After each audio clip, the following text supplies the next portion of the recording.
Erev Tov les Koulam, bonsoir à tous.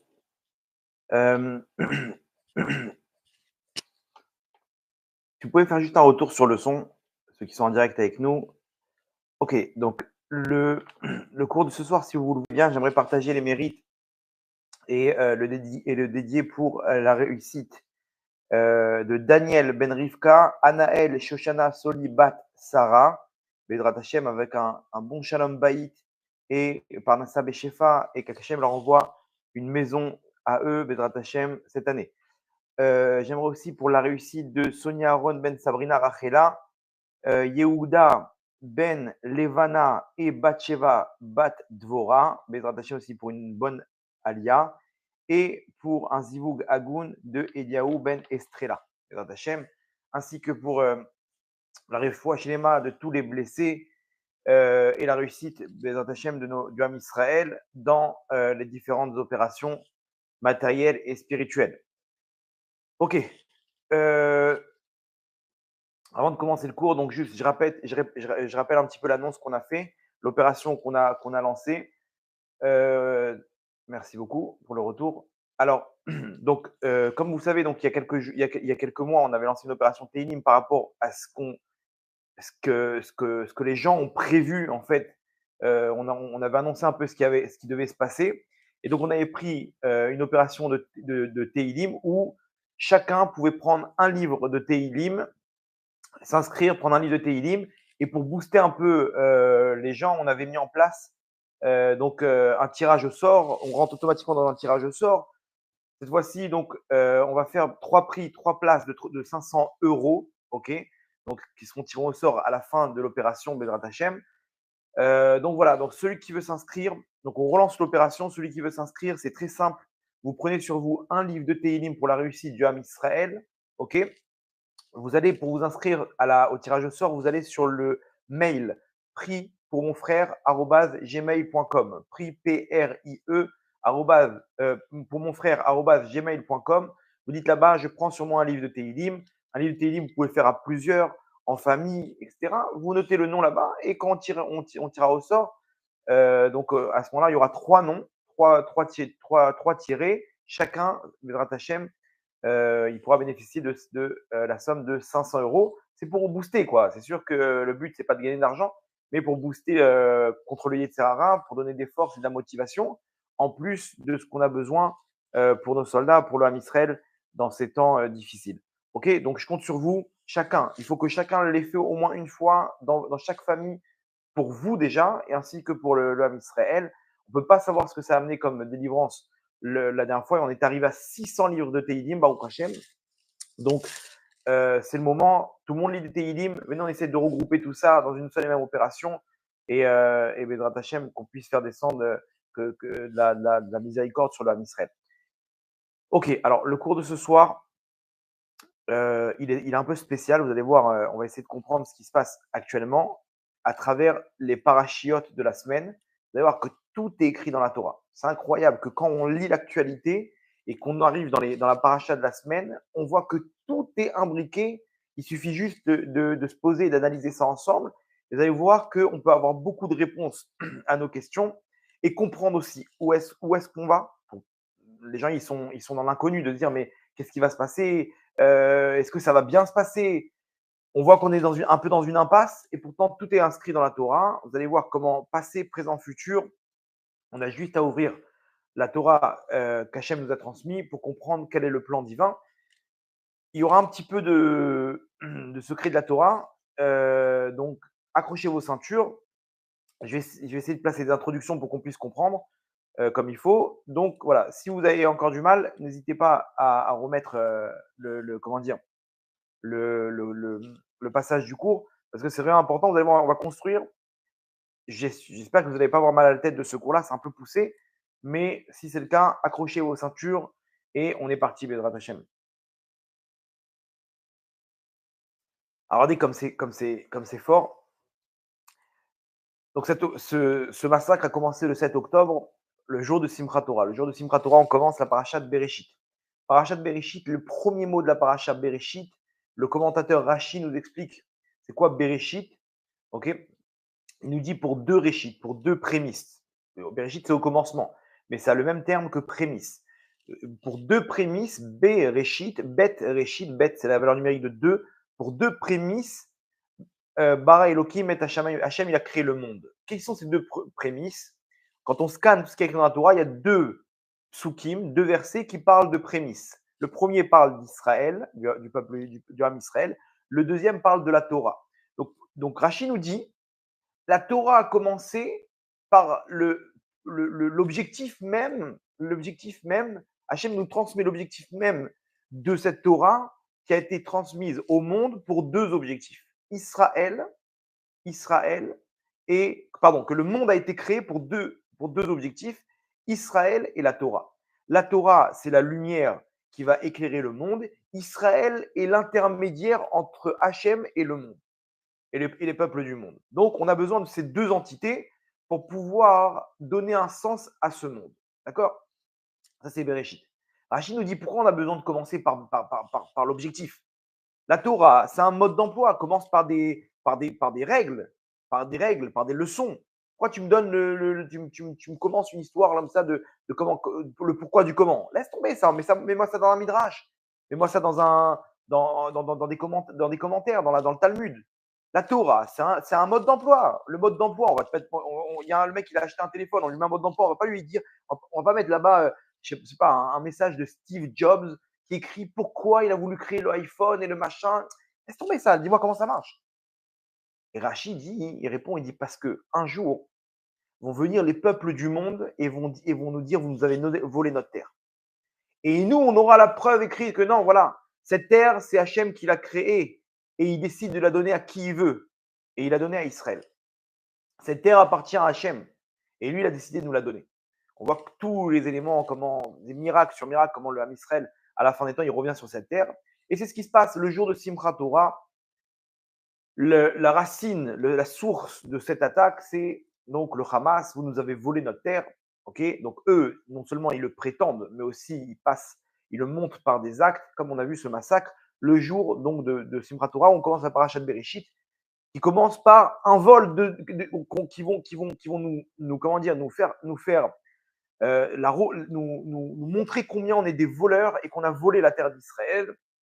Et c'est pour ça qu'on commence par la parashat Bereshit, par le mot Bereshit qui dedans inclut toute l'essence même de ce qui va se passer avec les peuples du monde. On avance dans les parachiotes, on arrive à Noach. Noach, tout le monde connaît le déluge qu'on appelle Maboul. L'opération du Hamas s'appelle Maboul el-Aqsa. Le déluge d'El-Aqsa, c'est là-bas où se trouve la mosquée, donc la mosquée d'El-Aqsa, qui veulent donc libérer Jérusalem. Ok.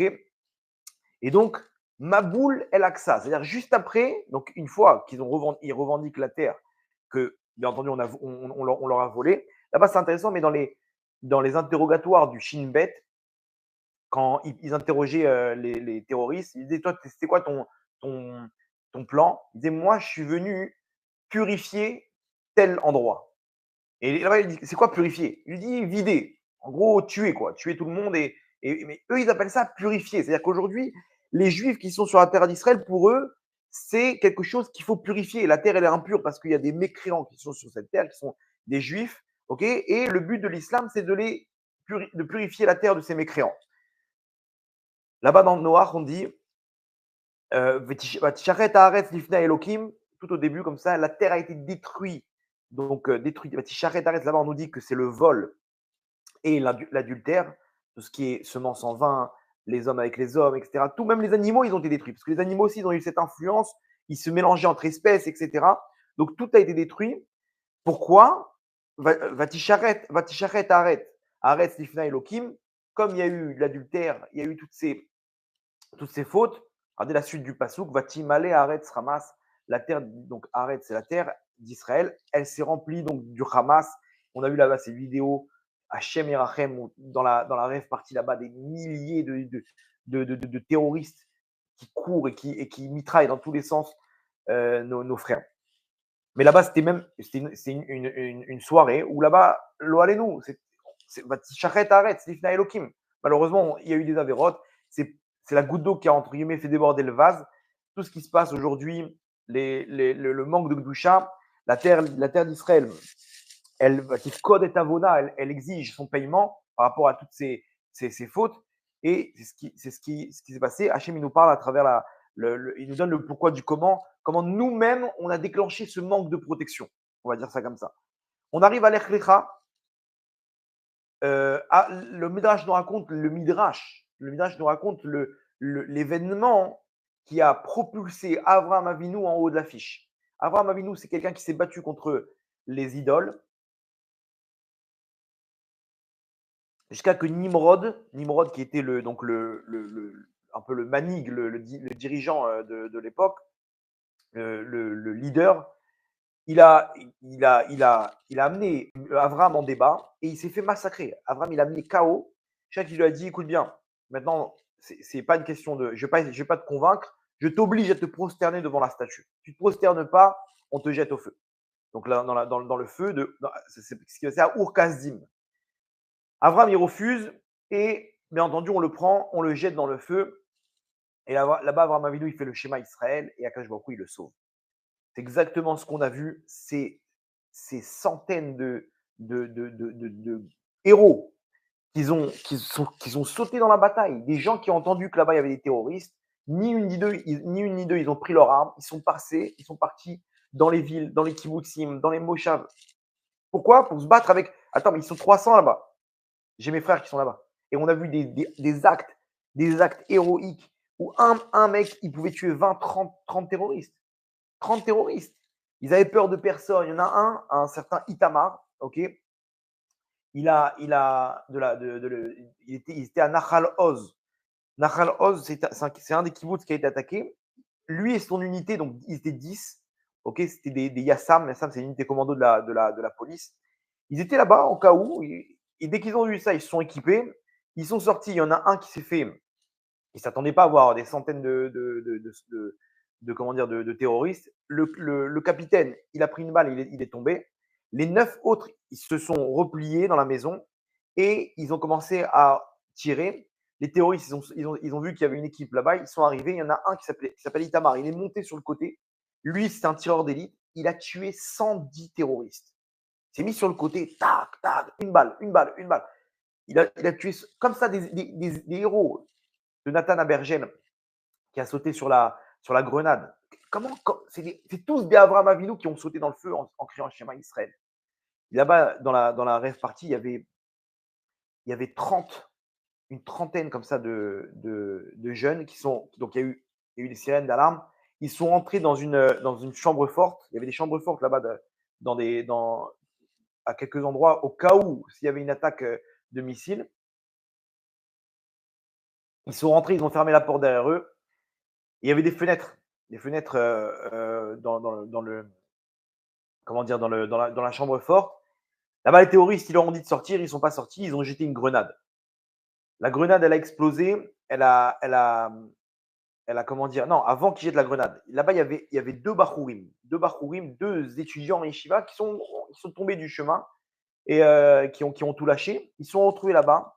Ils savaient qu'ils allaient mourir. Ils ont pris la parole. L'un, il a pris la parole, il a dit Rabotai, mes chers frères, mes chères sœurs, on sait très bien pourquoi Hachem il fait tout ça.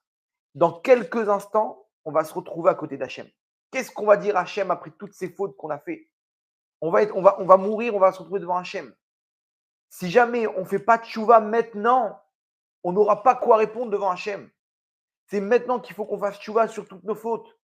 Il a commencé à faire le schéma Israël. Il dit répétez après moi. Il a fait schéma Israël. Et tous là-bas, les 30 personnes autour de lui, des gens qui ne savent même pas c'est qui Hachem, ils ont commencé à crier schéma Israël. Il a dit maintenant faites tchouva sur tout votre passé, toutes les fautes, le Shabbat, les fautes d'adultère, tout ça. Tout. On fait tchouva sur tout parce que dans quelques instants, on va mourir al Kiddush Hachem et on va se retrouver directement avec Hachem. Mais c'est maintenant, si on fait tchouva, on peut nettoyer notre neshama. Ils ont fait tchouva, ils ont pleuré, ils ont crié Hachem. Et là, les terroristes sont arrivés, ils ont jeté une grenade.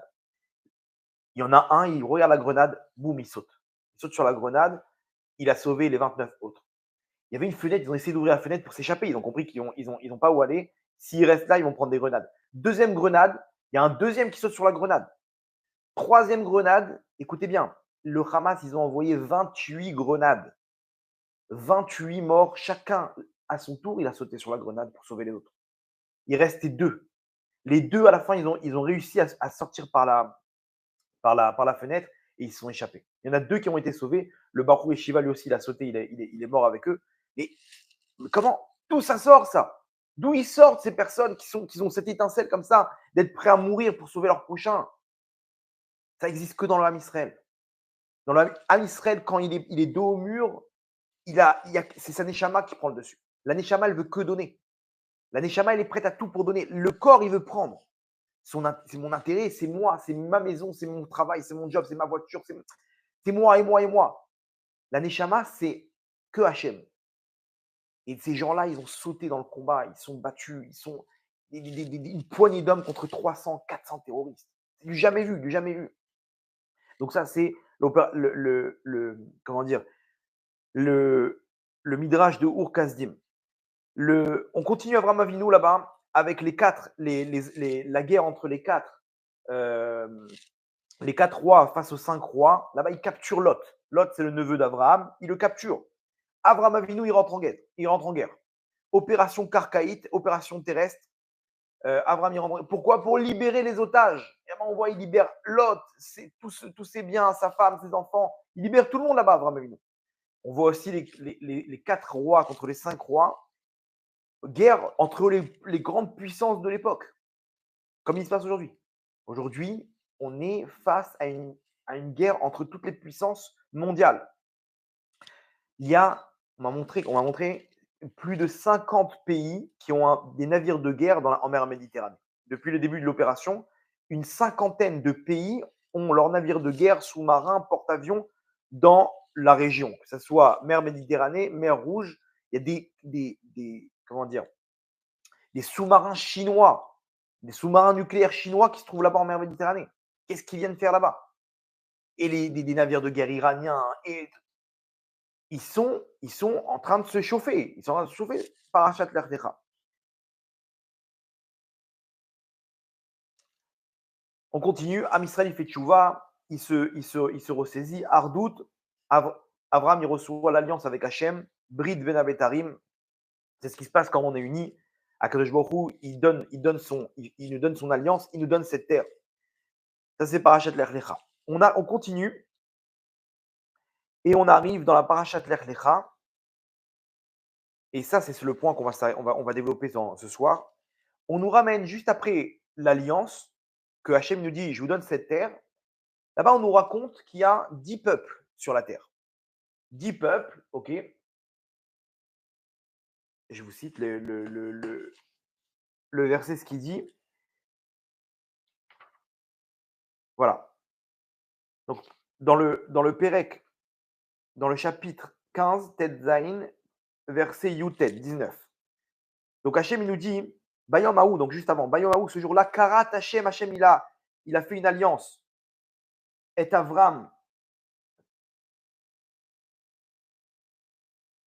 Bayom Haou, Karat Hachem et Avram Berit, donc Hachem, il a fait avec Avram une alliance.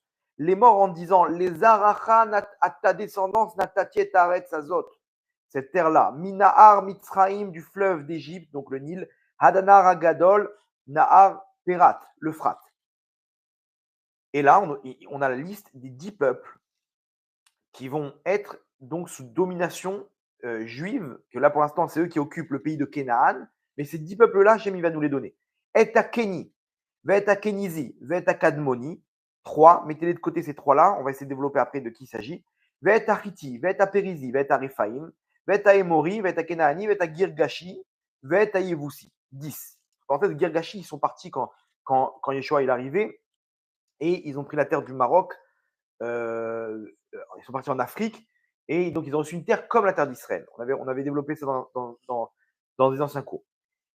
Alors, à la conquête, regardez ce que nous dit Rashi, dans le Passouk donc, 19. Et à Kéni, il nous dit Rashi, Esser Umot Yeshkan. Il y a 10 peuples.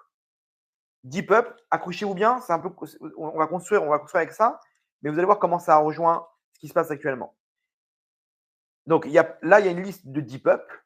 Maintenant, Velo Natan Lahem et la Shiv Agoim. Pourtant, Hachem, lors de la conquête du pays par Yoshua, il leur a donné que 7 peuples. 7 peuples. Ve'ashlosha, donc Edom, Moab, Ve'amon, donc selon le Midrash Bereshit Rabbah, Ve'em Keni, Kenizi, Kadmoni, ces trois-là, Atidim Liot Yerusha, ils vont être à la fin des temps héritage, les Atid. Chez Neymar, Edom, Moab, Mishloach, Yadam, ou Bnei Amon, Mishma, Atam. Donc, comme il dit le Passouk, donc à la fin des temps, on va arriver à ce que ces trois peuples qu'on n'a pas encore, qui ne sont pas encore sous domination, c'est-à-dire il y a trois peuples qui sont sur la terre d'Israël, que ce sera que à la fin des temps qu'on aura complété toute la terre d'Israël. Pour l'instant, la terre qu'Hachem nous a promis, on n'a que 7/10. OK? Nous, on nous parle de Moab, de Édom, etc. Aujourd'hui, ces peuples-là, on ne sait pas qui elles sont. On parle bien entendu de forces spirituelles comme Amalek. Amalek, c'est un peuple de base, mais c'est aussi une entité spirituelle. Cette entité spirituelle, elle peut chevaucher un peuple X ou un peuple Y. Ok? Donc Moab, ça peut être à l'époque le vrai peuple de Moab, mais aujourd'hui, ça peut avoir une autre connotation. Aucun rapport, ce n'est pas du tout les descendants matériels. On a vu qu'Amalek, ça pouvait être, c'est une entité qui veut détruire le Ham Israël quoi qu'il en soit, qui refroidit, qui refroidit. Ça peut être l'Iran, on a vu avec la Perse, Aman, qui était un descendant d'Amalek, comme ça peut être les nazis, qui n'ont qu'une idée en tête, c'est de détruire les juifs. Donc, quel rapport entre l'Allemagne et l'Iran? Bon, selon les trucs. Aujourd'hui, donc, vous allez voir ce qu'il dit le Harizal, c'est incroyable. Donc, à la fin des temps, on a ces trois peuples qui doivent être sous domination juive pour arriver comment dire, pour compléter toute la terre d'Israël qu'Hachem a promis à ses descendants, à la descendance d'Abraham. Laissez de côté, on va essayer de comprendre qui ils sont aujourd'hui, ok, par rapport à l'actualité, mais mettez ça de côté, on va faire arrêt sur image juste après. Je vous continue juste l'ordre des parachiotes, vous allez voir la suite des événements. Donc après, juste après, commence l'histoire entre Agar, qui est la servante d'Abraham, et la naissance donc d'Ishmaël, qui sont les musulmans. Et donc l'histoire avec Sarah et Agar, donc par rapport à l'histoire qu'on va aussi analyser, ça vient juste après. Juste après, vous allez voir que ce n'est pas pour rien, il y a un sens. Entre parenthèses, nous actuellement, on est dans cet épisode-là. Ok, on continue. La paracha de Vaïra, la paracha de cette semaine, donc là-bas, il y a la naissance de la royauté de David. C'est-à-dire que l'étape d'après, c'est que va sortir des événements actuels la naissance de la royauté de David. Ou le dévoilement du Mashiach, ou dans les mondes d'en haut, quelque chose qui va plus tard être la royauté de David, donc la venue du Mashiach avec la délivrance finale. Pourquoi? Donc on voit ça dans la paracha. On voit ça avec Lot. Lot et ses deux filles. Donc il y a toutes, ils ont été donc Lot. Abraham, il savait que de lui doit descendre. De Lot, de cette force spirituelle que représente Lot dans les mondes, se coincer la Neshama de David Améler et de Shlomo Améler, son fils.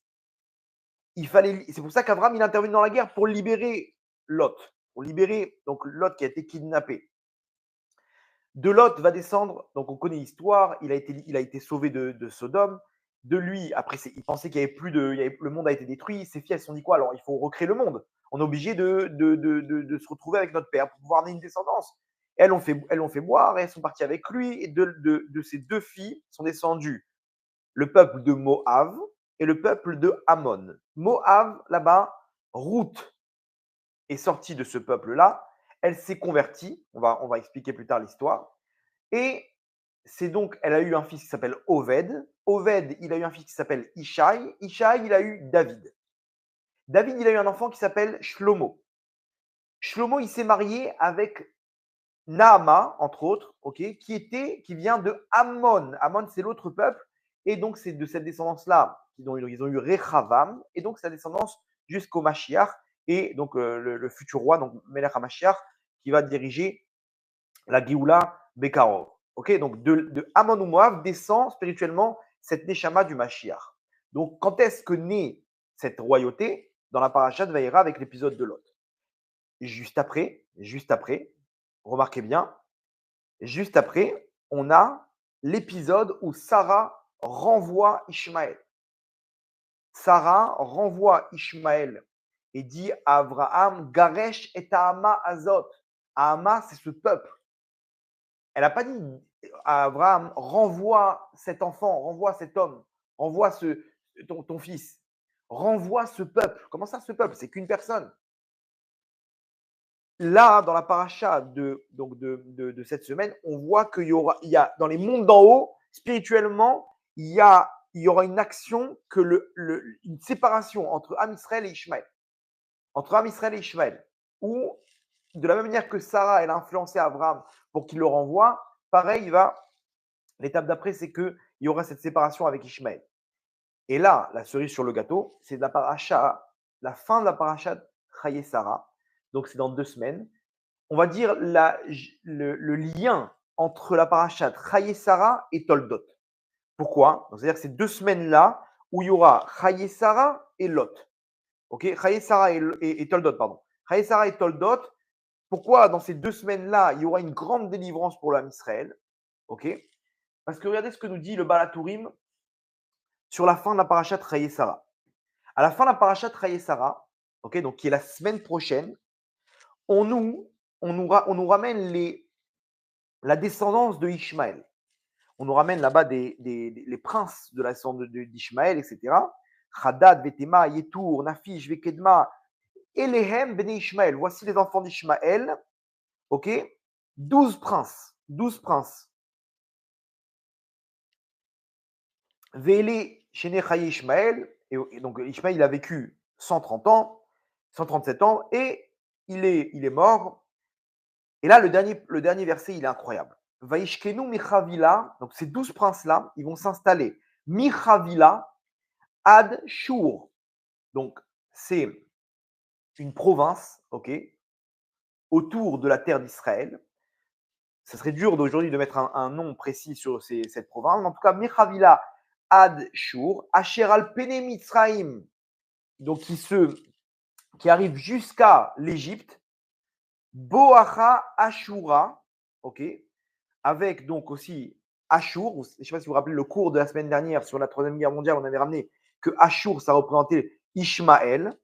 Alpene, donc ceux-là, Alpene Kol Echav, Ashura, Boacha Ashura, Alpene Kol Echav Nafal, devant tous ses frères, il va tomber. De qui on parle là? De qui tombe? Ok, nous dit le Balatourim. Okay, le Balatourim nous dit c'est qui celui-là de tous ces 12 princes dans cette province que devant tous ses frères-là, il va tomber. Balatourim dit comme ça.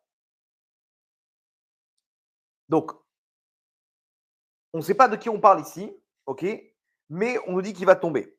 Il nous dit Balatourim va samirle, et juste après, on juxtapose un autre épisode donc qui est le passouk, le verset Ve'ele Toldot Yitzhak. Voici la descendance d'Yitzhak. Donc, après que Ashur y tombe, voici la descendance d'Yitzhak. Nous dit quoi le Balatourim? Pourquoi on juxtapose les deux versets? On dit que lui, quand il tombe, voici la descendance d'Yitzhak qui est l'homme Israël. Pour nous dire quoi? L'Omar, pour nous dire chez Yipol Ishmaël, lorsque va tomber Ishmaël Be'achari Tayamim à la fin des temps, Azaï, alors Yitzmach ben David va se lever ben David chez Umitoldot Yitzhak qui est de la descendance d'Yitzhak. Donc on nous dit que ce Ashur, on ne sait pas de qui on parle. Balatourim nous dit tout ça, c'est le royaume d'Ishmaël. Quand Ishmaël il va tomber à la fin des temps, le verset qui suit, Ve'ele Toldot Yitzhak, c'est là que va se lever Mashiach ben David qui est de la descendance d'Yitzhak. Incroyable, ça c'est dans 2 semaines. Donc, comme ça chevauche la paracha de Toldot, voire dans 3 semaines. Ok, mais en tout cas, on est en train de vivre quelque chose qui est écrit noir sur blanc. Ok, maintenant on va faire un arrêt sur image, si vous le voulez bien. Après, il y aura, attention, une fois que le Mashiach va se dévoiler et tout, il y aura l'histoire avec Edom. Edom, c'est tout ce qui est Evrav, les peuples du monde américain, tout ça. On n'a pas terminé. Ishmaël, c'est la première étape. Après, il y a encore d'autres étapes. Mais déjà, ça sera un peu plus, comment dire, on y verra un peu plus clair par rapport à ce que la Torah nous enseigne. Ok. J'espère que vous suivez. On va construire maintenant sur ça. Maintenant, à faire arrêt sur image, rappelez-vous, on a ramené ce pasouk des 10 peuples. Et Akeni, Vet Akenizi, Vet Akadmoni. Ces 3 peuples-là, on ne sait pas qui ils sont. On sait qu'à la fin des temps, ils doivent tomber. Et c'est là que toute la terre d'Israël va appartenir au roi Israël. Et la suite, c'est l'épisode avec Agar, qui est donc la naissance d'Ishmaël. Ok. Alors regardez ce que nous dit sur ce pasouk-là le Harizal. Donc je cite l'Ikouté Torah du Harizal, Parashat Lech Lecha, sur le pasouk, qui dit comme ça. Il nous traduit le pasouk selon les secrets de la Torah. Ine Beret Israël Yesh Eser Umin. Voici qu'en Eretz Israël, il y a 10 peuples. Neged Yud Midot Shebagdusha, contre les 10 mesures qu'il y a dans la Gdusha. Dans la Gdusha, vous savez qu'il y a 10 midot, il y a 10 sphères célestes, qui sont Chorma, Bina, Da'at, ce sont les sphères, les sphirotes. Vous savez que je vous explique plus en détail. Ok, moi je me comprends, mais en fait, comment ça marche? La lumière des mondes d'en haut, elle descend par un canal, par des canaux qui sont à l'image d'un homme. Ok. C'est-à-dire que nous, quand on dit que Hachem, il a créé le monde à l'image de l'homme, ok, que l'homme a été créé à l'image de Dieu, parce à l'image des mondes d'en haut. Dans les mondes d'en haut, c'est à l'image d'un homme que les lumières, elles se matérialisent. Ok, donc c'est pour ça que nous qui recevons cette lumière, on a la forme d'un homme. Vous avez compris? Donc nous, pourquoi on a des bras, une tête, des jambes, etc. Parce que dans les mondes d'en haut, c'est comme ça que la lumière, elle se diffuse. Donc, on a 10 midot, 10 sphères, qui sont Chorma Binadat. Ce sont les lumières qui sont dans ce qu'on appelle dans le cerveau. Chorma Binadat. Chesed, bras droit. Gvura, bras gauche. Tiferet, le corps. Netzach, jambe droite. Od, jambe gauche. Yesod, Malchut, c'est la brite. Ok. On nous dit qu'en Eret Israël, il y a 10 peuples qui sont, qui sont face aux 10 forces de la Gdusha, qui sont ceux que je vous ai dit et je vous ai expliqué maintenant. Ou Kenegdam, dans ces 10 forces de la Gdusha, Yesh Gam Ken Baklipa. Il y a dans les forces du mal les mêmes 10 sphirotes, Chorma, Bina, mais des forces du mal. Donc il y a un parallèle entre les forces du bien et les forces du mal en Israël, dans la terre d'Israël, sur ces 10 sphères célestes. Sheva Mehem Shem Tartonim, donc les 7 sphirotes qui sont donc en dessous, là, il y a les 3 du cerveau et les 7 d'en dessous. Yachlou Israël Yerbosh. Israël matériellement, quand ils ont conquis la terre d'Israël, automatiquement, spirituellement, ils ont conquis aussi ces 7 lumières spirituelles qui correspondent au corps à part la tête. C'est bon jusque-là? Très bien. Aval, mais à Klipot chez M Neged Gar Shelo, donc les guillemets rishonim, les 3 premières, c'est-à-dire les Chorma Binadad, dans les Klipot, ça, ces 10 lumières-là, elles sont encore dominées par ces 3 lumières-là de la tête, elles sont encore dominées par les Klipot, par les forces du mal. On n'a pas réussi encore à les atteindre. Lo Yachlou, ils ne peuvent pas les conquérir. Pourquoi? Chez M clipotes, Dakot, Béoter, ce sont des clipotes des forces du mal qui sont très, très, très fines, dans la mesure où c'est très. C'est pas si facile, quoi. Il y a un travail de fond à fournir pour conquérir spirituellement et matériellement. Vegdolot, c'est des grosses clipotes puissantes. VM, Kenny, Kenizi, Kadmoni. Ces 3 peuples-là, en fait, ce sont des noms de clipotes qui sont à l'image de Chorma, Bina, Da'at, qu'il y a dans les forces du mal. Ok? Bon, là, il explique pourquoi Kenizi, c'est la Bina, Kenny, c'est la Bina, Kenizi, c'est la Chorma, et Kadmoni, c'est Keter. Keter ou Chabad, ça dépend d'où on se place, mais en tout cas, c'est presque pareil. Ok?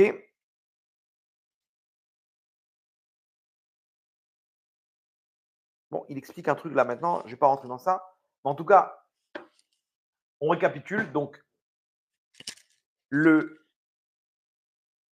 y a en Eretz Israël, pour que la terre, elle appartienne au peuple d'Israël, il y a un travail matériel et spirituel à fournir, ok, pour que ces 10 peuples qui se trouvent, qui sont en fait la matérialisation de 10 puissances spirituel. OK? Pour atteindre la terre d'Israël, il faut qu'il y ait une conquête matérielle et spirituelle de ces 10 peuples, donc de ces 10 lumières. Il y en a 7 qui ont déjà été conquis à l'époque de Yehoshua. Il reste ces 3-là. Ces 3-là, on nous dit que c'est qu'à la fin des temps qu'on pourra les conquérir parce que comment dire, les que la force de la Gdusha, elle arrive à servir ces 3 lumières. Pourquoi? Parce qu'elles sont trop fortes. Donc aujourd'hui, à la fin des temps, on devrait essayer de comprendre. Donc, on nous dit à la fin des temps, il y aura 3 entités, 3 peut-être peuples qui seront en Israël, qui vont être l'objet d'une conquête, d'un combat, ok, matériel et spirituel dans les mondes d'en haut.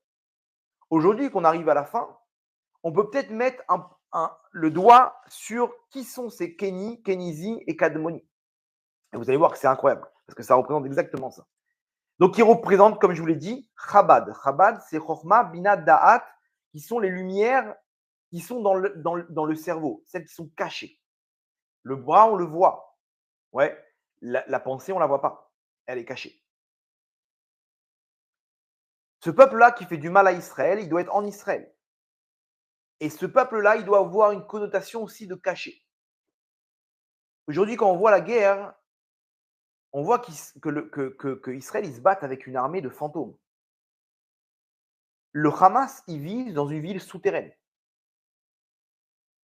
C'est-à-dire que ce peuple-là, qui est, a priori, à la fin des temps, on devrait avoir un peuple, on ne peut pas parler ni de l'Égypte, ni du Liban, qui sont en dehors d'Israël, ni de la Jordanie, ni du Yémen, ni de l'Iran.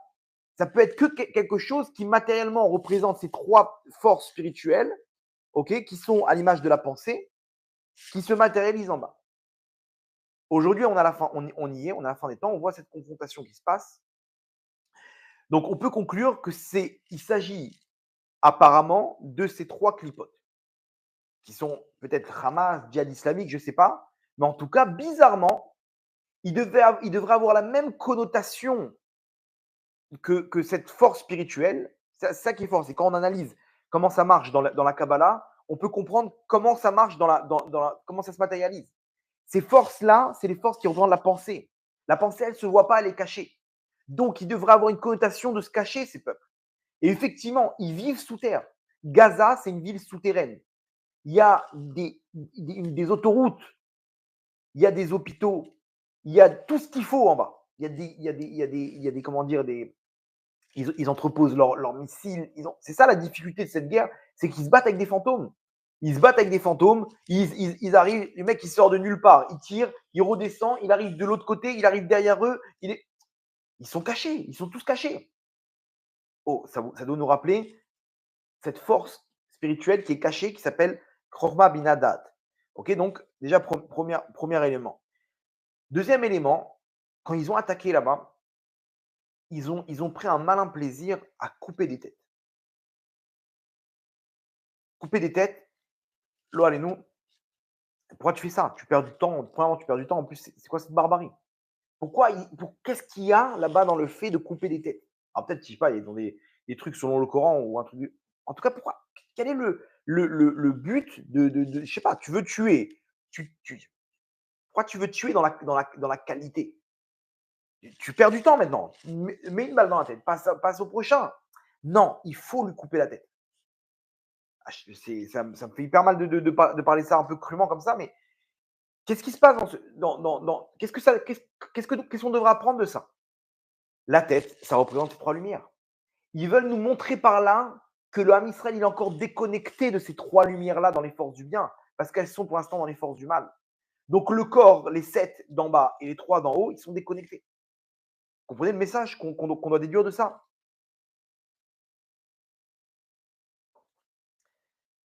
Nous, quand on va pourquoi de là va découler la naissance de la royauté de David? Parce que c'est ce qui nous manque au Ham Israël aujourd'hui, de faire descendre le Da'at. Le Da'at qui fait partie de ces lumières-là, qui est à l'image de Moshe Rabbeinu, que Moshe Rabbeinu, il est à l'image du Mashiach qui va libérer le Ham Israël, comme ça s'est passé en Égypte. Il nous manque le Da'at. Le Da'at. Le Da'at qui est représenté par cette lumière-là, qui sont les pensées. Ok.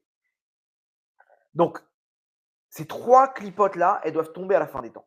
Et remarquez bien que jamais, jamais ils ont réussi à les faire tomber. Il y a eu des opérations, il y a eu des opérations et on n'a jamais réussi à en découdre. Attends, des guerres, il y en a eu, OK? Il y en a eu, normalement, je sais pas, on a vu la guerre de Kippour, la guerre de 6 jours, ça a duré 6 jours. Là, ça fait une vingtaine d'années qu'on est tout le temps des opérations, on arrive, ils rentrent l'armée, ils rentrent, ils ressortent, 2, 3 ans plus tard, ils sont remis sur pied. On voit qu'on a du mal matériellement à en découdre. Vous voyez qu'il y a quelque chose qui bloque. Le blocage, il est spirituel. Aujourd'hui, j'ai l'impression en tout cas qu'on y est.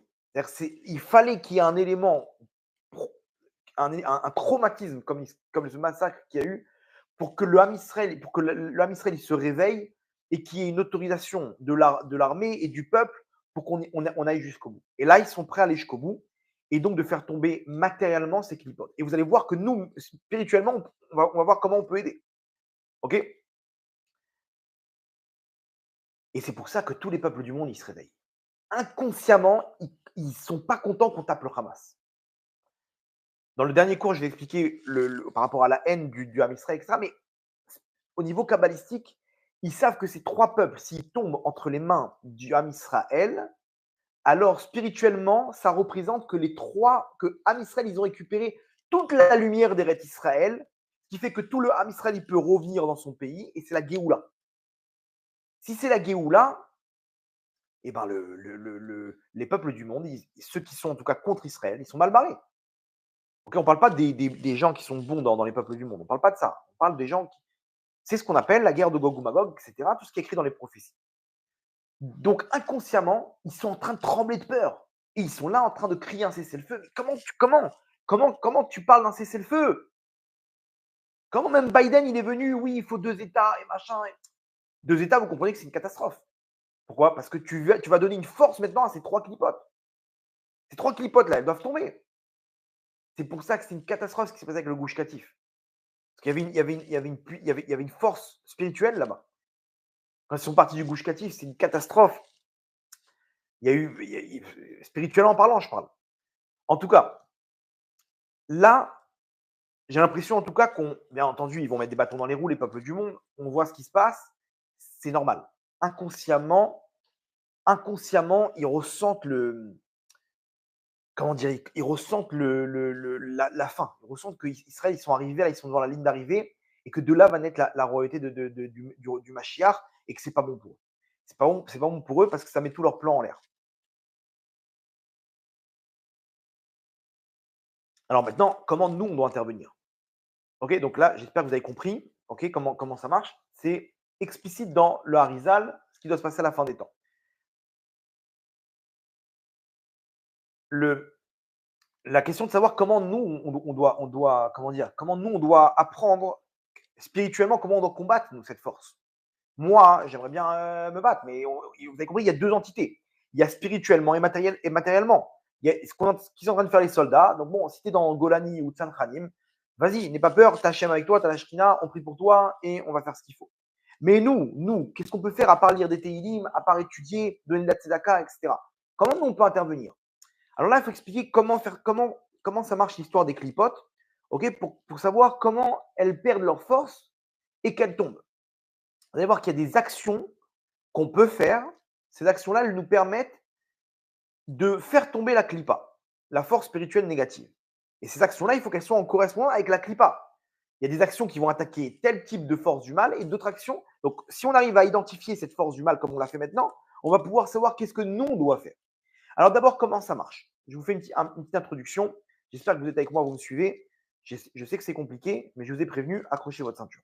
Si vous n'arrivez pas à comprendre, allez au mikvé et réécoutez le cours. Parce que c'est peu que des fois, c'est, c'est, c'est trop spirituel, quoi. En tout cas, on continue. L'introduction, comment ça marche, en fait, les clipotes, les forces du mal, les forces du bien, comment faire tomber une clipate. Quand on va comprendre comment ça marche, on va pouvoir savoir comment agir. Pour ça, il faut comprendre qu'est-ce qui s'est passé lors de la faute d'Adam Arishon. Souvent, j'ai expliqué comment ça marche, je répète. Quand Adam Arishon, le premier homme, il a fauté,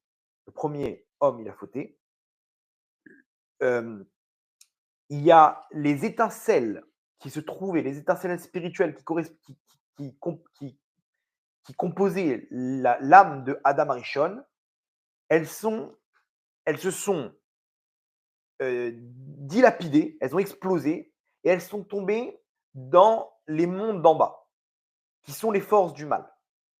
Ok, donc on appelle ça la Jvirat Hakelim. Il y a eu comment dire, la faute, elle a engendré que les étincelles de l'âme même de Adam Arishon, elle s'est explosée en plusieurs étincelles. Il y a une partie qui est restée chez lui et une autre partie qui est descendue dans les mondes d'en bas. Okay, les mondes d'en bas, elles tirent leur vitalité de ces étincelles saintes, de ces Nitzotzot Akdoshim de Adam Arishon. Okay, qui a été à l'origine de la faute? Le Nachash, le serpent. Nachash, entre parenthèses, à Kadmoni. Kadmoni, vous vous rappelez Kenizi, Kadmoni. Okay, il y a peut-être un lien par rapport à la fin des temps, par rapport à la faute d'Adam Arishon par le Nachash à Kadmoni. Nachash, c'est la même valeur numérique que Mashiach. Pourquoi? Parce que l'élément spirituel qui va s'occuper de réparer la faute engendrée par le Nachash, okay, c'est le Mashiach. Donc c'est pour ça que la naissance du Mashiach, de la royauté d'Hachem, divine, elle va naître quand on aura fini le travail de récupérer les étincelles, okay, dont celle de la fin des temps, qui sont ces trois peuples-là. Maintenant, chaque fois que l'âme Israël il se trouve en exil dans un pays, là-bas, les actions qu'ils vont faire, qui sont tout simplement les accomplissements des préceptes de la Torah, vont engendrer la récupération des étincelles jusqu'à que cette force négative spirituelle se retrouve vidée d'étincelles et donc le pays tombe. Et on a vu que chaque fois qu'un pays avait une force donné une puissance mondiale, il y avait là-bas des juifs qui se trouvaient, qui ont fait le travail qu'ils devaient faire, ils ont souffert, ils ont réparé, ils ont récupéré l'étincelle, ils sont sortis, alors ou de gré ou de force, malheureusement, et le pays est tombé. L'Égypte, premièrement, c'était la première puissance mondiale. Juste après que les Israël ils sont partis, ils sont tombés. Il y a eu l'histoire avec le Portugal, première puissance mondiale, ils ont fait les inquisitions, ils ont renvoyé les Juifs, ils sont tombés. L'Espagne, pareil. Italie, pareil. Russie, tous les pogroms avec les Cosaques, etc., ils ont viré les Juifs, ils ont tué les Juifs, ils sont tombés. L'URSS, c'était une puissance. Les Juifs sont montés en Israël, ils sont tombés. Comment dire? Allemagne, première puissance mondiale, ils conquittent toute l'Europe, etc. Les Juifs, ils ont tué tous les Juifs là-bas, ils sont tombés. Aujourd'hui, quelle est la puissance numéro 1 au monde? États-Unis. C'est là où il y a le plus grand rassemblement de Juifs au monde, après Israël. Donc, on est dans une phase où les étincelles, on les récupère et donc la force, elle tombe. Il y a donc des accomplissements à faire qui vont comme un aimant attirer les étincelles sur un échama de la personne. Et lorsque cette personne-là monte en Israël ou qu'elle part, elle monte avec ses étincelles et donc la clipa, elle tombe. D'accord?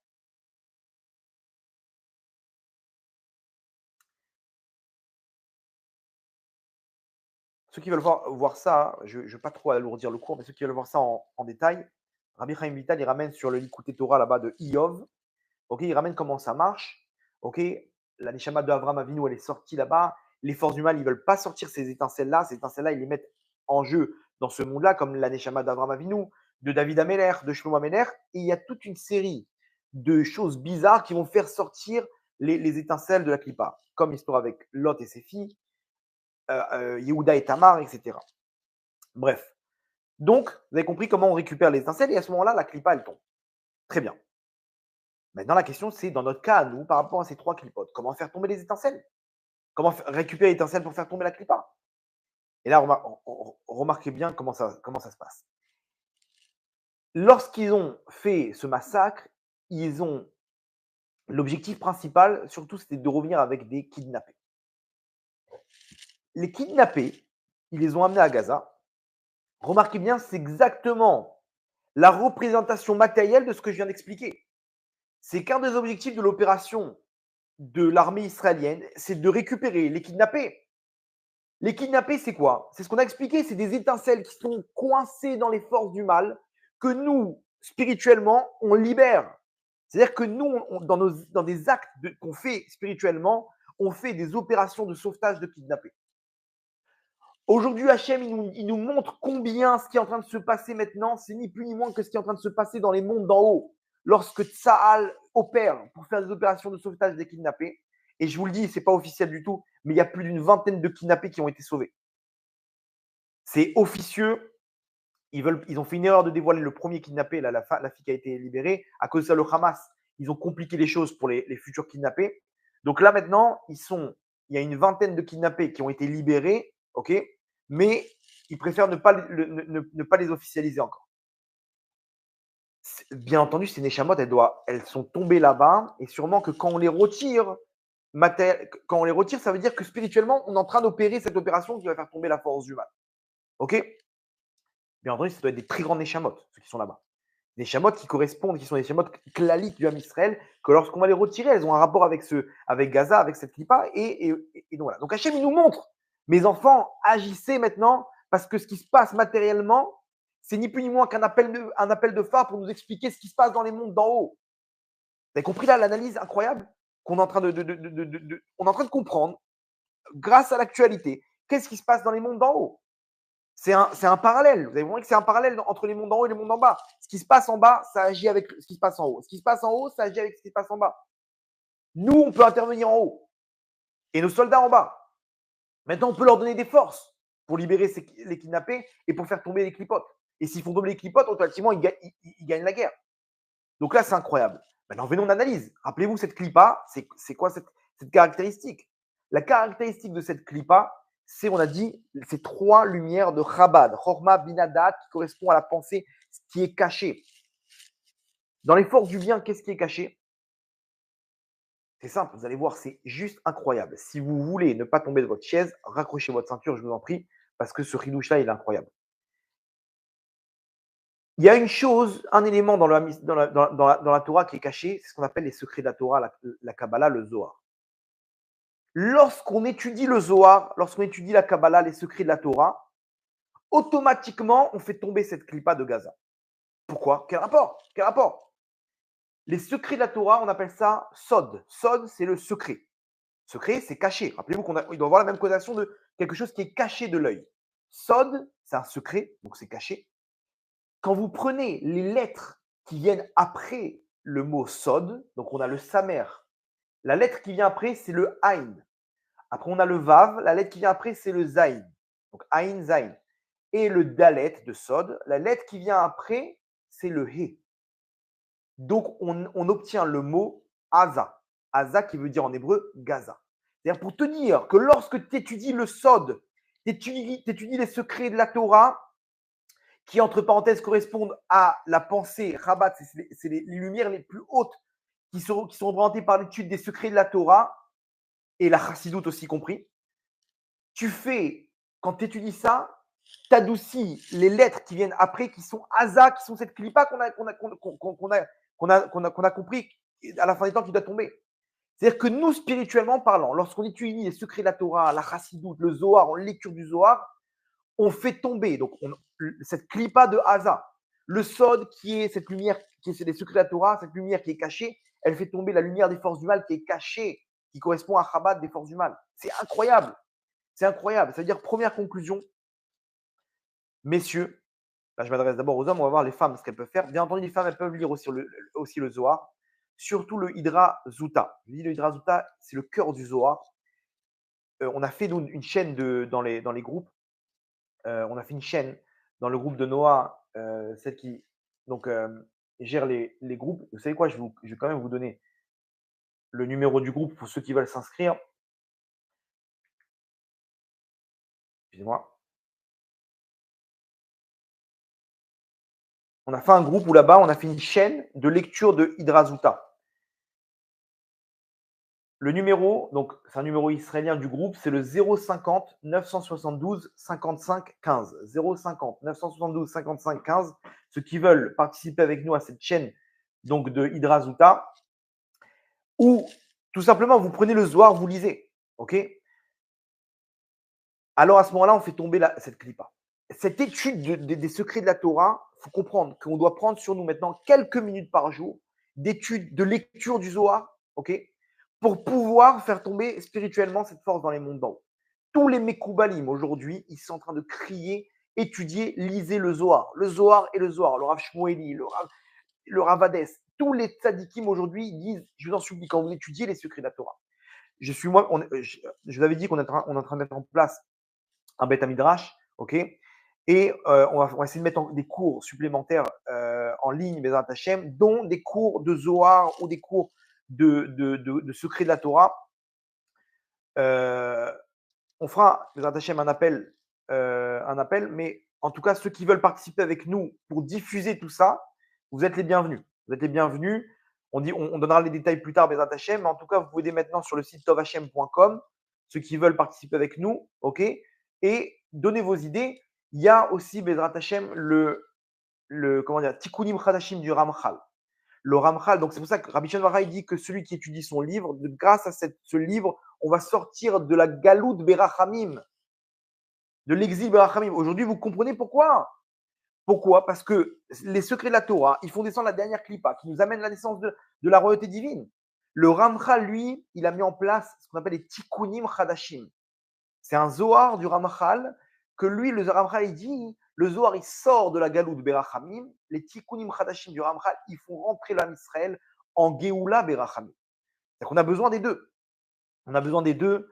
J'ai mon ami, le Rav Kaufman, le Rav Yirmiyahu Kaufman, qui a mis en place des cours, qui a mis en place des groupes de Tikkunim Chadashim. Peut-être, Bezrat Hashem, j'essaie de mettre en place des cours dessus, Blineder. Il y a des projets. Mais en tout cas, de votre côté déjà, vous pouvez le faire, l'étude des secrets de la Torah.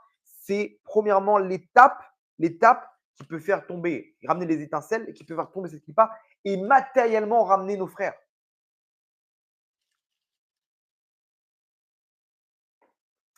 On appelle ça aussi le date, les secrets de la Torah. Aujourd'hui, vous comprenez pourquoi? Parce qu'on a besoin de ramener ces Chabad-là dans les forces du bien. Bien entendu, avant de passer aux femmes, alors, ce qu'on peut comprendre de ça, bien entendu, dans les secrets de la Torah, donc ça fait référence à la pensée. L'étude de la Torah, ça fait référence à la pensée. Pour étudier les secrets de la Torah, il faut être kadosh. Ok? Kadosh, ça veut dire que il faut arriver, quelqu'un qui arrive à avoir le da'at, c'est quelqu'un qui arrive à avoir une shmirat abrit parfaite. C'est-à-dire que Hachem, il nous parle aussi en nous disant à travers ça indirectement de faire attention à sa brite, faire attention à tout ce qui est Gdusha. La Gdusha, elle nous donne une appartenance à la terre d'Israël et elle fait tomber les clipotes. Quelqu'un qui est Kadosh, automatiquement, il arrive à comprendre les secrets de la Torah. C'est ça que je dis juste avant, ceux qui ne comprennent pas, qui ont du mal, allez au milieu, vous allez voir, c'est complètement différent. Quelqu'un qui comprend comment ça marche les secrets de la Torah, forcément, c'est quelqu'un qui a une shmirat abrit parfaite et qui donc il arrive à se connecter avec les secrets de la Torah. Donc, même si on n'arrive pas à étudier, de faire attention à tout ce qui est adultère, semence en vain, faire attention à ses yeux. Parce que comment ça commence tout ça? C'est les yeux qui regardent, la pensée qui crée l'envie et l'homme qui tombe. Donc, le lien par rapport à tout ça, ceux qui veulent aider à libérer les kidnappés, à ramener les étincelles, Gdusha. La Gdusha, c'est un élément essentiel, où chacun il doit se dire, je ne peux pas trahir mes frères. Je ne peux pas trahir mes frères, il faut que je fasse attention à mes yeux, il faut que je fasse attention à ma bride, il faut que je fasse attention à mes pensées. Maintenant, on est tous au combat à Rabotai. Le Rav Hadès, il a dit, aujourd'hui, le Rav Hadès, Rav Yaakov Hadès, qui est un des plus grands Mekoubanim de la génération. Ceux qui veulent le voir, il est au Kotel, il dort au Kotel, il est H24 au Kotel, sans arrêt, il fait des actions, il sait tout ce qui se passe dans les mondes d'en haut. Il dit, les gens, s'ils savaient quelle guerre il y a en ce moment dans les mondes d'en haut, ils deviendraient fous, les gens. Là, nous, on est tranquille, on fait notre vie, on boit notre café, notre truc, notre machin. Dans les mondes d'en haut, c'est la guerre. Quand une personne, elle fait attention à ses yeux, elle fait attention à sa bride, elle fait attention à sa boucha, elle étudie, elle envoie des munitions, elle bombarde dans tous les sens. Les téilim, les machins, on est en pleine guerre spirituelle, pleine guerre matérielle. On ne se rend pas compte. On ne se rend pas compte de ce qui se passe maintenant dans les mondes d'en haut. C'est une guerre. Et on le voit, on est dans une impasse. Il y en a qu'un qui va nous sortir de cette impasse, c'est le Mashiach. Même ceux qui sont aujourd'hui dans les hauts placés, dans les hauts gradés, ils peuvent vous dire on est dans une impasse. On ne sait pas comment sortir de là, on est obligé d'aller jusqu'au bout. Et jusqu'au bout, c'est des mois et des mois de guerre, c'est des victimes, Chas et Shalom. là, il y a un deuxième front qui s'est ouvert avec le Yémen. Vous savez, c'est quoi le Yémen? C'est-à-dire qu'Israël, ils ne vont pas laisser se faire bombarder comme ça. Un matin, on va se réveiller, on va entendre qu'Israël, ils ont bombardé à base de missiles balistiques le Yémen. Et là, on rebelote les pays, les nations du monde, et le Yémen, ils vont riposter, et dans le monde, le monde arabe, il va dire non, ils tuent nos frères là. Il y aura un réveil encore plus grand. On n'a pas terminé. Et le Hezbollah, c'est une histoire d'heures. Ils ont mis un ultimatum, le Hezbollah, vendredi. Vendredi, si Israël ne sort pas de la bande de Gaza, on rejoint nos frères. Hamas, Iran. Comment? On est dans une impasse, Rabotai. Il n'y en a qu'un qui va nous sortir de cette impasse, c'est le Mashiach. Venons, on lui donne des forces. Aujourd'hui, on a compris comment ça marche. C'est-à-dire que, oui, Shabbat, surtout la Gdusha. Surtout la Gdusha. La Gdusha dans les actes, dans les paroles, avec le limoud des secrets de la Torah. C'est ça qui nous connecte à Hachem, c'est ça qui nous connecte à notre terre, c'est ça qui fait tomber les clipotes et qui ramène nos kidnappés, qui protège nos frères sur le front. Ça, c'est pour les hommes. Les femmes aussi, elles peuvent étudier le Zohar. Enfin, il n'y a pas d'étude, le Zohar, c'est plus une lecture, il y a une étude. Mais on va dire que par rapport au niveau qu'on a, il vaut mieux lire du Zohar, surtout à Drazouta, comme je vous ai expliqué, en plus des Teilim. Ça ne doit pas remplacer nos prières.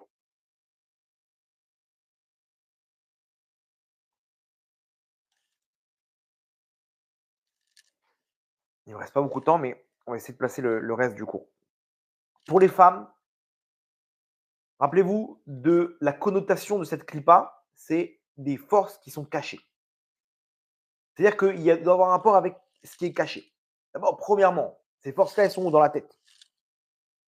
Une femme, elle-même, qu'est-ce qu'elle cache dans ce qui se trouve sur sa tête? Ses cheveux. C'est-à-dire que la force d'une femme, c'est quoi? C'est sa tsniout. La tsniout, c'est exactement l'élément qui vient cacher la pudeur d'une femme. Une femme, aujourd'hui, elle a la possibilité ou de dévoiler quelque chose qui est caché, comme elles font dans leurs photos sur les réseaux sociaux, etc. Ou, par rapport à cette pudeur qu'Hachem nous demande, qui est la tsniout, de cacher ce qui est prévu pour elle et son mari. C'est ce qu'on appelle la tsniout. La tsniout, ce n'est pas forcément que dans les habits, c'est aussi dans le comportement, la façon de parler, la façon de se comporter. Et même si c'est caché matériellement, aujourd'hui, on est dans une situation où c'est tellement moulant qu'on comprend très bien ce qu'il y a derrière. Donc, ça ne reste plus caché. Une femme aujourd'hui, quand elle prend sur elle, c'est pour ça que je reviens souvent sur ça, sur la tsniout, parce que c'est ce qu'Hachem nous demande maintenant. Ce qu'Hachem nous demande. Quand une femme, elle prend sur elle, même ne serait-ce qu'un jour par semaine, de se couvrir la tête, elle est en train d'agir droit dans le but là-bas de cette force du mal. Elle ramène des étincelles, elle fait tomber cette force du mal, spirituellement parlant. Il y a une fille à Ashdod, on m'a raconté aujourd'hui, qui a perdu sa sœur. Sa sœur, elle a perdu qui était là-bas dans la soirée, dans la rêve partie. Et sa sœur, elle est à Shalom qui est partie, cette sadéquette, donc cette fille à Ashdod, sa sœur, elle a fait une vidéo. Elle a fait une vidéo où là-bas, elle supplie les femmes d'Israël de faire attention à leur tsniout et de dire que ce qui s'est passé là-bas, qu'ils ont souillé nos sœurs, qu'ils ont souillé les notes d'Israël. Hachem Yerachem, ce qui s'est passé là-bas. Mais pourquoi ils ont fait ça? Pourquoi ils ont fait ça? Parce qu'ils ont attaqué la tsniout que nous-mêmes, on a laissé tomber. Et là-bas, elle dit, nous-mêmes, on est en maillot de bain. En maillot de bain, en parlant des notes d'Israël, dans des photos sur Facebook et sur Instagram, etc. Et que tout le monde peut, entre guillemets, fauter de ces photos-là. Donc, on n'a pas à s'étonner de ce qui nous arrive. Et elle fait des cours sur la tsniout, vraiment, Hachem, qu'Hachem lui donne les forces. Et on est avec elle spirituellement et matériellement par rapport à l'épreuve, et surtout par rapport à cette action au niveau de la tsniout. Mais elle-même qui a perdu sa sœur, elle a compris. Elle dit, mais il faut se réveiller. Il faut se réveiller. Elle ne sait pas qu'elle est en train de, ni plus ni moins, que d'attaquer cette clipa, d'amener la Géoula. Pourquoi? Parce qu'elle pousse les femmes à découper leurs vêtements qui ne sont pas de sanoa, à avancer dans la tsniout, à se couvrir la tête. Il y a des filles aujourd'hui, ma femme m'a raconté, qu'ils ont découpé des habits qui n'étaient pas de sanoa, des jeans et des machins, des trucs, et elles ont fait avec ça des sous-roches, des foulards pour se couvrir la tête. Et elles ont pris ce qu'il y avait dans les forces du mal, elles l'ont amené dans la Gdusha. C'est incroyable. Elles ont pris sur elles jusqu'à la fin de l'opération. Pas une ou deux, des dizaines et des dizaines. Elles ont compris inconsciemment qu'est-ce qu'elles sont, comment il faut agir actuellement. Donc là, comme on a dit, donc, on attaque ce qui est caché. Donc par intermédiaire de la mitzvah qui va me permettre de cacher ce qui est interdit, j'agis sur cette clipa et on fait tomber les étincelles. Donc pareil, vous avez remarqué le point commun avec les hommes, la Gdusha. La Gdusha, la sainteté du Ham Israël, qui amène donc l'appartenance à la terre d'Israël.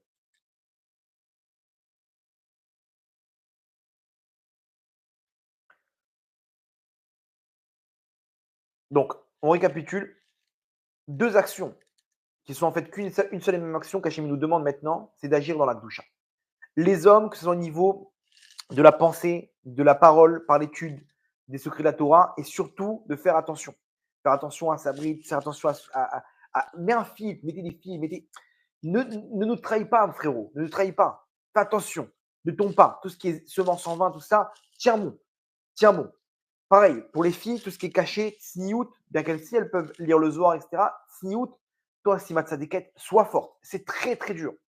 La tsniout pour les femmes, c'est très, très, très dur aujourd'hui en 2023. La rue, il y a ça du matin au soir. On voit ça, on regarde, on sent. Sois forte, Sadika. Parce que c'est de là qu'on agit et qu'on donne des forces à nos soldats. Hachem, il veut qu'on agisse dans ce niveau-là parce c'est ces clipotes-là qu'on fait tomber et qu'on arrive à neutraliser pour l'étape d'après, qui est la naissance de la royauté de Ben David. Comme on a dit, donc vous vous rappelez, ce qu'on a dans les étapes, on avait, je vous rappelle, dans la paracha de la semaine dernière, donc, c'est les peuples. Juste après qu'Hachem il fait l'alliance avec l'homme Israël, il y a les 10 peuples. On nous parle donc de ces trois-là dans un des versets, qu'on est en plein combat actuellement. Et juste après, on a l'épisode avec Agar, qui est la servante d'Abraham, et la naissance d'Ishmaël. Et vous allez voir comme c'est intéressant. Maintenant, vous allez voir l'analyse de comment juste après, on arrive à la naissance de la royauté divine. L'histoire, elle est comme ça. Vous allez voir comment c'est incroyable. L'histoire, je vous le fais en petit résumé. Sarah, elle n'arrive pas à avoir d'enfant. Elle veut que son mari ait une descendance. Donc, elle fait un acte incroyable de dire, mon cher mari, voilà ma servante, elle est là, prends-la comme épouse et amène une descendance. Sarah, elle donne sa servante, qui s'appelle Agar. Agar, c'est la servante donc de Sarah, qui est ni plus ni moins que la princesse d'Égypte, la fille de Pharaon, de Paro. Quand Abraham il est arrivé en Égypte, elle a vu la grandeur d'Abraham. Elle a dit, vaut mieux être une servante chez Abraham qu'une princesse chez Paro. Et donc, elle a demandé à rester avec Sarah et de l'aider, de la servir, de rester avec elle. Maintenant, donc, Sarah, elle donne sa servante à Abraham pour que son mari puisse avoir une descendance. Elle ne pense pas à elle. Elle dit, moi, je pense au Ham Israël, je pense à mon mari, il doit avoir une descendance. C'est pas grave. Si ce n'est pas moi, ce sera avec quelqu'un d'autre. Elle fait cet acte-là et elle laisse sa servante. Agar, tout de suite, elle tombe enceinte. Et là, d'un coup, elle prend la grosse tête. Elle prend la grosse tête et elle commence. Alors, imaginez-vous, c'est la servante de Sarah. Donc, Sarah, elle lui donne des ordres. Mais Agar, elle lui fait comprendre, mais inconsciemment, indirectement, elle lui fait comprendre, mais pour qui tu te prends? Toi-même qui te prends pour la tzadékette, etc. Hachem, il t'a pas donné d'enfant. Et moi, il me donne tout de suite un enfant. Donc, elle a commencé un peu à se la jouer. Et Sarah, elle a mal pris. Elle a fait redoubler d'efforts. Elle commence à lui dire, viens ici nettoyer. Et là-bas, elle a commencé à la servir un peu plus fort. C'est-à-dire que Sarah, elle a joué sur son rôle de patronne pour la faire souffrir un peu plus. Comme nous dit le Passouk, donc, Vateanea Sarai, Vativrach Mipanea, donc elle a fait souffrir. Agar, elle a craqué, elle est partie. Agar, elle a craqué, elle est partie. Nous dit le Ramban, écoutez bien comme c'est fort, nous dit le Ramban sur ce Passouk-là, ce qu'elle a fait Sarah, Chata'a imanu beinu yaze. Elle a fauté notre mère, Sarah Imenu. Elle a fauté dans cette souffrance qu'elle a fait à Agar. Oui, c'est vrai qu'Agar, elle a été dure, elle a bien, comment dire, fait remarquer. Elle a mis les boules, quoi, comme on dit. Et Sarah, elle aurait pas dû réagir comme ça. Il n'y a que le Ramban pour dire ça, pour dire que Sarah, elle a fauté. Il nous dit le Ramban, Chata, Imenu, Bainu, Yazé. Elle a fauté, notre mère, avec cette souffrance qu'elle a fait. Vegam Avraham, et même Avraham, il a fauté. Beinicho la sotken, en la laissant faire ça. Veshama Hachem El Onia. Hachem, il a écouté sa plainte. Agar, elle s'est plainte de cette souffrance. Venatan Laben, il lui a donné un enfant, Hachem. Chez Yehe Pere Adam, ce sera un enfant sauvage. Remarquez bien, dans chaque. En hébreu, on dit Adam Chacham, Adam Gadol, un homme intelligent, grand. La seule fois où on devance on devance donc ce qu'on veut décrire sur la personne, c'est que pour Ishmaël. On dit Péré Adam. On ne dit pas Adam Péré, un homme sauvage. On nous dit avant d'être un homme, c'est d'abord un sauvage. Péré Adam. Donc Hachem, il a écouté la souffrance d'Agar, il lui a donné un enfant qui sera Péré Adam, la note Zera Avraham Vesara Bechol Mine Aïnouï, pour faire souffrir la descendance d'Avraham et de Sarah de plusieurs souffrances. C'est-à-dire que le 7 octobre, ce qui s'est passé, la source, elle vient de la souffrance qu'a fait Sarah et Avraham, qui a laissé faire à Agar. Vous vous rendez compte? Bien entendu, qui a chauffé? Agar. Agar, elle a chauffé dans l'histoire. Mais la naissance d'Ishmaël, il vient à cause de ce qui s'est passé avec Sarah. Ok? On continue. Maintenant, des centaines d'années plus tard, la naissance de David Améler, vous allez voir qu'elle va faire exactement la réparation de ce qui s'est passé avec Sarah. David Améler, comment il est venu au monde? Vous allez voir, c'est incroyable. Incroyable. David Améler, alors son père c'est Ishaï. Alors il faut comprendre que Ruth, rappelez-vous donc, je vous fais le résumé. Ruth, elle vient du peuple de Moab. Ok? Le peuple de Moab, Ruth, elle décide de se convertir. Sauf que le problème, c'est que il y a un verset dans la Torah qui dit Moavi ou Ammoni lo yavo bikal Hashem. Ils ne peuvent pas, Moab ne peut pas rentrer dans l'assemblée d'Hachem, dans le peuple juif. Il y a certains peuples qui ne peuvent pas se convertir, dont Moab. Ruth, c'est donc nous, dans le verset, on nous parle de Moab. Est-ce que ça fait référence à l'homme, au masculin, mais la femme Moavia, elle peut, oui, se convertir ou pas? Point d'interrogation. Ruth, elle décide de se convertir et elle se marie avec Elimelech. Ruth et donc Orpa, ok, elle se marie avec Elimelech et son frère, ok, qui sont les enfants de Naomi, et les deux, ils meurent. Les deux, ils meurent, et donc tout le monde a compris, ben voilà, ils ont pris comme femme, Marlon, exactement, non, Elimelech, pardon, c'était le mari de Naomi, pardon, Chazak, Marlon et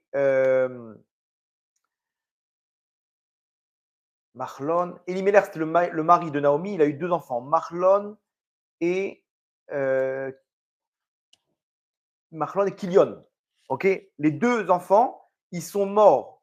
Ils sont mariés avec avec Ruth et Orpa, et les deux, ils sont morts. Donc tout le monde a dit, ok, on a compris que même les Moabiotes, Hachem, il les a punis. Pourquoi? Parce que même les Moabiotes, c'est interdit selon la Torah de se marier avec elles, de les convertir. Sauf que Boaz, lui, il pensait différemment. Il dit non, ils sont morts parce qu'ils ont quitté la terre d'Israël. Ruth, donc maintenant, elle doit amener une descendance à son mari, ce qui s'appelle le hiboum. Elle va voir Boaz. Et donc, il y a une mitzvah qui doit continuer la descendance de son mari, à Ruth, en la prenant comme femme. Maintenant, personne ne veut la prendre comme femme. Pourquoi? Parce qu'ils ont peur de l'halakha. Peut-être qu'ils sont morts à cause du fait que dans la Torah, c'est même une Moavia, elle est interdite de rentrer dans le Ham Israël. Mais Boaz, lui, il pense différemment. Il dit non, on peut on peut la prendre comme épouse. Boaz, il prend Ruth comme épouse, elle tombe enceinte. Le lendemain du mariage, Boaz meurt. Il quitte ce monde. Les gens, ils ont dit, ça y est, on a compris que lui aussi, il s'est fait punir. Donc, résultat des courses, Moavia aussi, elle est interdite. OK? De cette union naît Oved, et Oved, il va emmener au monde Ishaï, qui est le père de David Améler. Ishaï, lui, il a des enfants, mais dans sa tête, il a toujours le soupçon que peut-être que c'est pas un juif et que sa descendance, elle est donc il n'a pas amené de descendance au monde. Peut-être que oui, peut-être que non. Il trouve une astuce selon la halakha, pour amener une nouvelle descendance qui va être, oui, permis de rentrer dans le Ham Israël. Donc, il y a une combine. Cette combine, la Gemara dans Kiddushin Samertet, elle explique, à Moud Aleph, qu'un mamzer qui est issu d'une relation interdite d'une femme mariée, lui aussi, il n'appartient pas au Ham Israël. Okay, c'est très spécial, il y a des règles, etc. Comment il peut faire pour que sa descendance rentre dans le Ham Israël? Il doit se marier avec une servante non juive, Kénaanite. Okay, l'enfant qui va naître va avoir le statut de serviteur. Et lorsqu'il le libère, il devient juif. Un Eved Kénaani qui est libéré devient Kénaani. Devient juif, pardon. Donc, il se dit, Ishaï, moi, je suis peut-être Moavi. Donc, j'ai le même statut que Mamzer. Donc, je vais prendre ma servante non juive. Il avait une servante non juive là-bas. Et je vais me marier avec elle. Je vais amener un enfant. Et cet enfant, je vais le libérer. Donc, il aura le statut de Eved. Et donc, il va devenir juif. Et donc, comme ça, j'aurai, selon tous les avis de la halakha, une descendance juive qui sera dans le Ham Israël. Vous avez compris le plan de Ishaï? Donc, Ishaï, il s'adresse à sa servante et il lui dit, il faut qu'on se marie, toi et moi. Il se sépare de sa femme et il prend pour épouse sa servante. Sa servante, elle entend ce plan. Elle va voir sa maîtresse qui s'appelle Nitzevet Bat Adael, okay, qui est la mère de David Améler, la femme de Ishaï, et elle lui dit, je peux pas te faire ce coup-là. Ton mari, il est venu me voir pour me prendre comme épouse. Il m'a expliqué l'histoire. Qu'est-ce qu'on fait? La femme de Ishaï, elle dit, bah écoute, il sait ce qu'il fait. C'était le Gdolador, c'était le grand de la génération, Ishaï. Il savait très bien ce qu'il faisait. Elle dit, non, je peux pas faire ça. Regarde ce qu'on va faire. Après le mariage, on va faire comme Rachel et Léa. Le soir de l'union, de la relation, tu vas prendre ma place. Et elle voulait tellement amener encore un autre enfant de sadique qu'elle a succombé à la proposition de sa servante, la Nitzevet Bat Adael. Et elle a accepté. Et ce soir-là, elle s'est retrouvée avec Ishaï. Elle est tombée enceinte de David Améler. Ishaï, il était sûr d'être parti avec la servante. Nous dit le Rama Mipano. C'est qui cette servante, sa déquête? C'est le Gilgoul de Hagar. Là, accrochez vos ceintures. Le Gilgoul, la réincarnation de Hagar, ok, Memzain, Hot Memzain, il dit le Rama Mipano là-bas dans Sefer HaGilgoulim, il nous dit que cette servante de Nitzevet Bat Adael n'est ni plus ni moins que le Gilgoul de Hagar. Et Hagar, rappelez-vous, elle était à l'origine de tout le mal qu'il y a dans le monde maintenant, aujourd'hui avec l'homme Israël, avec Ishmaël et tout ça. Pourquoi? Parce qu'elle a chauffé à Sarah. Sarah, elle est tombée, elle aurait pas dû, dans tout le chesed qu'elle a reçu de son mari, d'Abraham, etc.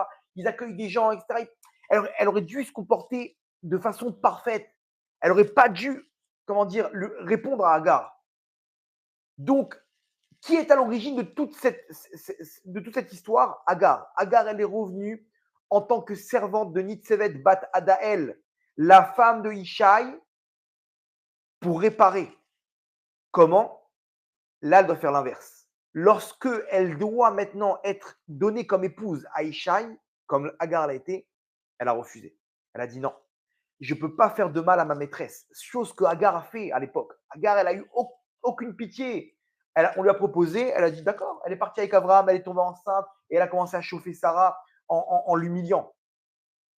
La servante maintenant de Nitzevet Bat Adael, la mère de David, elle a dit non. Et donc, c'est le Gilgoul de Hagar qui a réparé la faute qu'elle a engendrée. Cette réparation, elle a amené que la mère de David, elle s'est présentée à la place et elle-même, elle a mis au monde David Améler. Ça veut dire que la naissance même de David Améler et toute sa descendance, elle vient lorsque Hagar et son Gilgoul baissent la tête devant la Gdusha. Vous comprenez? Donc, ça veut dire que maintenant, c'est incroyable. On est en train de fermer la boucle maintenant par rapport à l'étape d'après. Lorsque Hagar, qui est à l'origine d'Ishmaël, baisse la tête devant le Ham Israël, alors c'est la naissance de la royauté divine. C'est la renaissance du Mashiach. C'est incroyable. Vous avez compris le message, la boucle, comment elle se fait maintenant? Et donc, ça rejoint ce qu'on est en train de vivre maintenant. On est en confrontation entre Israël et Ishmaël. Ishmaël, ils font du mal à Israël. Pourquoi? La source, c'est nos ancêtres, Abraham et Sarah, qui sont tombés malheureusement, comme dit Ramban, par rapport à ce qu'ils ont fait à Hagar. Hagar elle-même, quand est-ce qu'elle a réparé et quand est-ce qu'elle a compris que c'est elle qui était à l'origine de cette souffrance? Lorsqu'elle a baissé la tête devant sa maîtresse, qui est ni plus ni moins que la mère de David. De là, elle a pu se retrouver avec Ishaï et de là est née la royauté de David. C'est-à-dire que la royauté de David, elle naît lorsque la source d'Ishmaël admet donc que la Gdusha doit passer devant.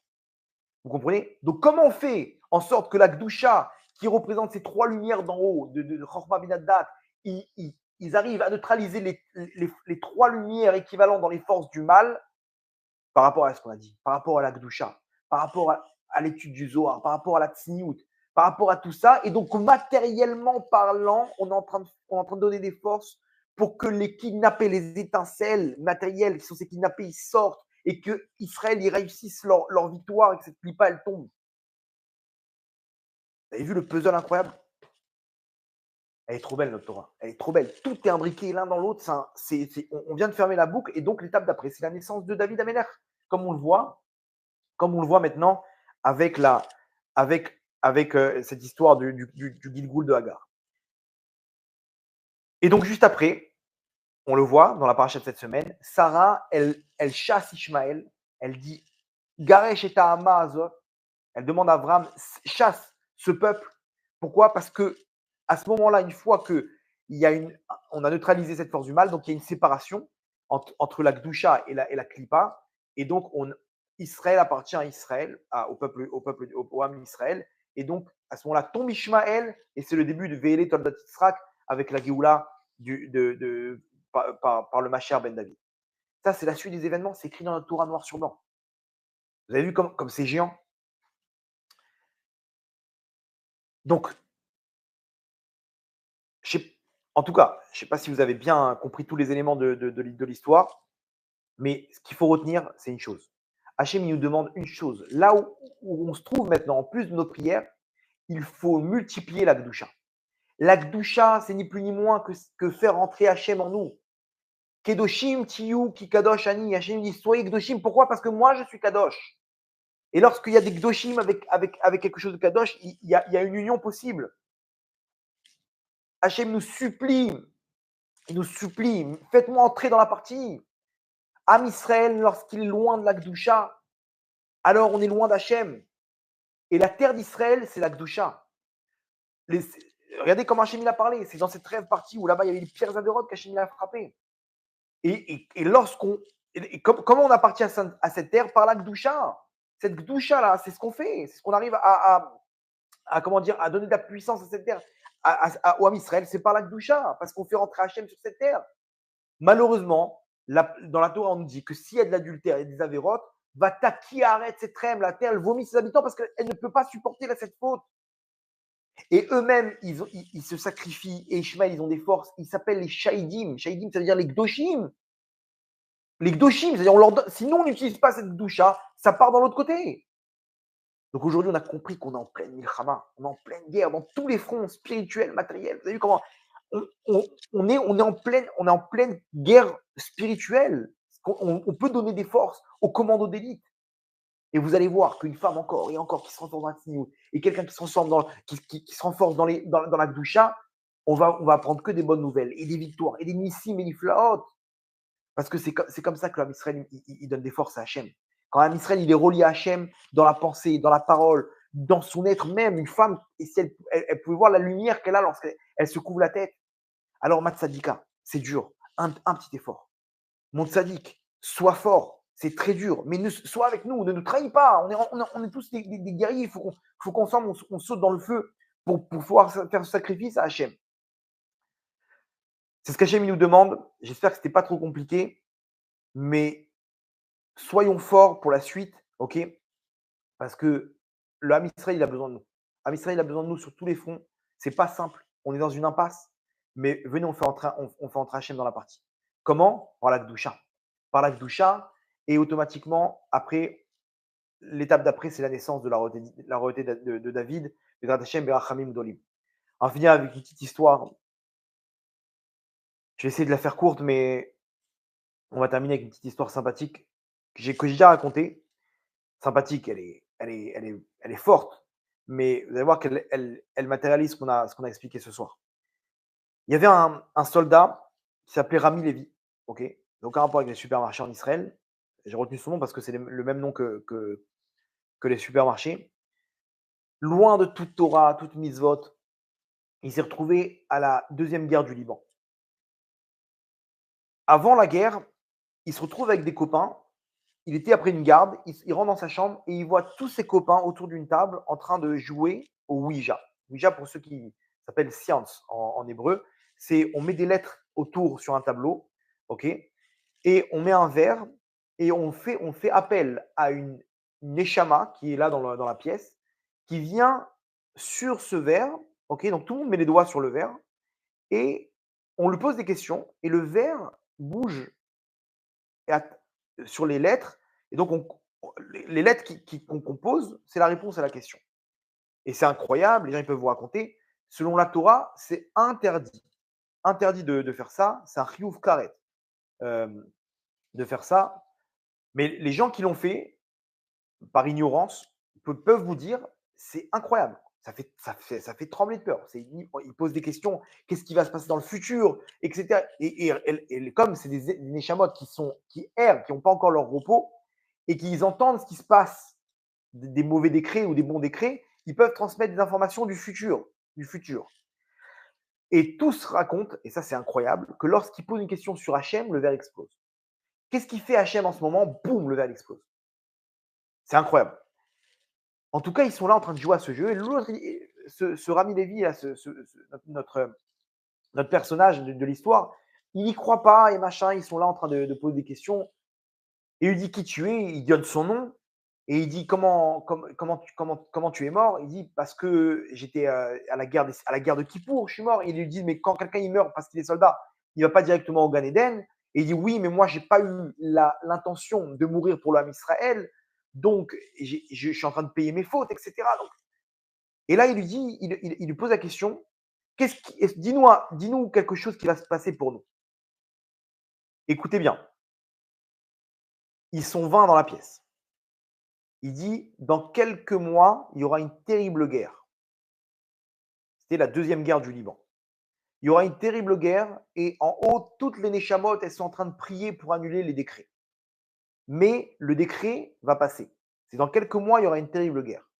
Vous tous, dans la pièce, vous serez présents dans cette guerre et 12 d'entre vous vont mourir. Et là, il demande, fais-nous la liste des noms. Et avec le verre, tac, il compose les lettres, 12 noms. Le dernier, Rami Lévi. Et lui, il n'y croit pas, il dit, mais arrêtez vos bêtises, vous êtes en train de faire des coups et machin. Mais au fond, il a une voix qui lui dit, attends, il a quand même donné des détails. Viens, on va voir, dans quelques mois, s'il y a une guerre qui éclate. Et effectivement, 8 mois plus tard, deuxième guerre du Liban. Il se retrouve là-bas face aux combattants du Hezbollah. OK. Et il voit ses copains lorsqu'il arrive là-bas. Et tout le monde a en tête cette histoire, qu'il y en a 12 qui doivent partir. Et lui, il sait qu'il fait partie de cette liste. Et ils arrivent au combat, ils font des opérations, et il y a des pertes. Et les pertes, c'est ni plus ni moins que ceux de la liste. Premier, deuxième, troisième. Il y en a 10 des 12 qui sont partis. Il lui reste lui et un autre et ils partent en opération. Maintenant, au fond, lui, il tremble de peur. Il dit: «Attends, j'y crois pas, qu'est-ce que je fais?» Mais il prend ses précautions, mais d'un autre côté, il se dit: «Bon, il y croit pas trop à ces trucs-là, quoi, le truc des morts et cetera» et d'un coup, ils font une opération. Dans l'opération, il y en a 2 qui doivent partir en é pour couvrir leur unité. C'est-à-dire que comment ça marche? Il y a une unité qui avance. Pour qu'ils puissent avancer, il faut qu'il y en ait 2 sur le côté qui inondent de balles pour que en face, les ennemis baissent la tête. Comme ça, les autres, ils peuvent avancer. OK? Une fois qu'ils ont avancé, eux-mêmes, ils tirent et les autres, ils peuvent avancer et c'est comme ça. C'est une stratégie pour avancer. Le le capitaine de l'unité, il désigne 2 qui vont jouer ce rôle-là d'éclaireurs et qui vont couvrir les autres soldats.